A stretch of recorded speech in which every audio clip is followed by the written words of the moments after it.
मित्रांनो, सन 2023 मध्ये over speeding वेगात वाहन चालवल्यामुळे दिवसाला 280 लोकांचा मृत्यू झालेला आहे.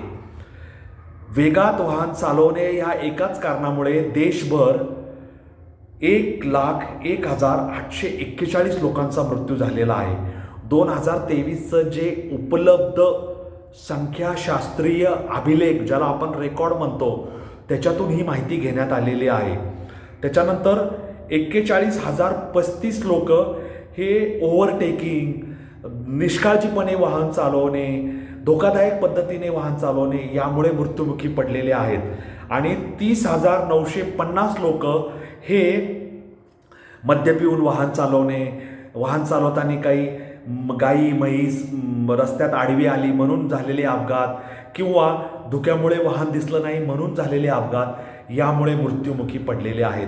तेव्हा जीवन एवढं स्वस्त नाही की आपण अपघातामध्ये ते मृत्युमुखी पडून वाया घालवायला हवं. तेव्हा वाहन आपल्यासाठी आहे, आपण वाहनासाठी नाही, हे समजून उमजून वाहन सुरक्षितपणे चालवा, एवढीच माझी प्रार्थना आहे. धन्यवाद.